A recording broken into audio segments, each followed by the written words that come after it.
ఆంధ్రప్రదేశ్ రాజకీయాల్లో ప్రస్తుతం వినిపిస్తున్న గొంతులో వెంకటరామిరెడ్డి వ్యాఖ్యలు పెను సంచలనం సృష్టిస్తున్నాయి. ఒకప్పుడు ప్రభుత్వ యంత్రాంగంలో కీలక పాత్ర పోషించిన ఉద్యోగ సంఘాల నేతగా చక్రం తిప్పిన ఆయన ఇప్పుడు ముఖ్యమంత్రి నారా చంద్రబాబు నాయుడు లక్ష్యంగా చేసుకుని చేస్తున్న విమర్శలు రాష్ట్ర వ్యాప్తంగా చర్చనీయాంశమయ్యాయి. నమ్మి ఓటేసిన ఉద్యోగులను చంద్రబాబు నట్టేట ముంచారంటూ ఆయన చేసిన ఆరోపణలు కేవలం ఒక రాజకీయ విమర్శగా మాత్రమే కాకుండా రాబోయే రోజుల్లో ప్రభుత్వ మనుగడకే సవాలుగా మారే సూచనలు కనిపిస్తున్నాయి. గత ఎన్నికల సమయంలో ఉద్యోగులకు ఇచ్చిన హామీలను తొంగలో తొక్కి ఇప్పుడు వారి పొట్టకొట్టేలా నిర్ణయాలు తీసుకుంటున్నారని ఆయన తీవ్ర ఆగ్రహం వ్యక్తం చేస్తున్నారు.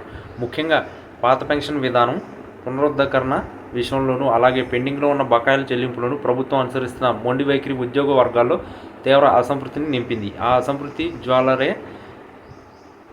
రేపు పెద్ద ఎత్తున ఉద్యమంలా మారతాయని ఆయన హెచ్చరిస్తున్నారు. అంతేకాకుండా ప్రభుత్వంపై ఆయన సంధించిన అతిపెద్ద అస్త్రం ఏంటంటే తాము కనుక బయటకు వస్తే ప్రభుత్వం కూలిపోవడం ఖాయమన్న హెచ్చరిక. అది అత్యంత సాహసోపేతమైన వ్యాఖ్యగా రాజకీయ విశ్లేషకులు భావిస్తున్నారు. ప్రభుత్వ పరిపాలనలో అంతర్భాగంగా ఉండే ఉద్యోగులు సహకరించకపోతే ఏ వ్యవస్థ కూడా ముందుకు సాగదు. వెంకటరామిరెడ్డి ఉద్దేశం ప్రకారం ఉద్యోగ సంఘాలు వర్గాలు మద్దతు లేని ప్రభుత్వం పేకమెడలా కూలిపోతుంది. ముఖ్యమంత్రి తన కార్యాచరణతో నెట్టుకొస్తున్నామని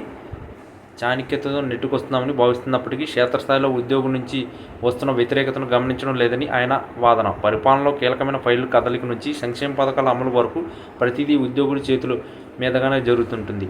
అటువంటి వారే తిరగబడితే పరిస్థితి చెయ్యి దాటిపోతుందని ఇక్కడ అసలు సారాంశం. చంద్రబాబు నాయుడు అనుభవంపై నమ్మకంతో గెలిపిస్తే ఆయన మాత్రం ఉద్యోగ సంక్షేమానికి విస్మరించి కేవలం కార్పొరేట్ శక్తులకు కొమ్ము కాస్తున్నారని వెంకటరామిరెడ్డి ధ్వజమెత్తారు. ఈ పరిణామాలు గమనిస్తుంటే రాబోయే రోజుల్లో ఏపీ రాజకీయాల్లో ఉద్యోగ సంఘాల పోరాటం మరింత ఉధృతం కానున్నట్లు స్పష్టమవుతుంది. వెంకటరామిరెడ్డి నేతృత్వంలో ఉద్యోగులంతా ఏకతాటిపైకి వచ్చి ఒక నిర్ణయం తీసుకుంటే అది ప్రభుత్వానికి పెద్ద తలనొప్పిగా మారుతుంది. ఇప్పటికీ ఆర్థిక ఇబ్బందులతో సతమతమవుతున్న ప్రభుత్వంపై ఈ విధమైన ఒత్తిడి రావడం అంటే పుండు మీద కారం జల్లినట్టే అవుతుంది. చంద్రబాబు నాయుడు తనదైన శైలిలో దీన్ని ఎలా ఎదుర్కొంటారో చూడాలి. కానీ ప్రస్తుతానికి మాత్రం వెంకటరామిరెడ్డి చేసిన వ్యాఖ్యలు కోటగోడలను వణికిస్తున్నాయి. ఉద్యోగుల నమ్మకాన్ని వమ్ము చేయడం ద్వారా ప్రభుత్వం తన పునాదులను తానే బలహీనపరుచుకుంటుందని ఆయన హెచ్చరికల సారాంశం. ఒకవేళ ఉద్యోగులంతా సమ్మెబాట పట్టినా లేదా విధులను బహిష్కరించిన రాష్ట్ర అంధకారంలోకి వెళ్లే ప్రమాదం ఉంది. ప్రజాస్వామ్యంలో ఉద్యోగులు పాత్ర ఎంత కీలకమో గుర్తు చేస్తూ ఆయన చేసిన ఈ వ్యాఖ్యలు చంద్రబాబు ప్రభుత్వానికి ఒక గట్టి హెచ్చరికలా పరిణమించాయి. ఇది కేవలం మాటల యుద్ధమే లేక నిజంగానే ప్రభుత్వం కూలిపోయే స్థాయికి వెళ్తుందా అన్నది కాలమే నిర్ణయించాలి.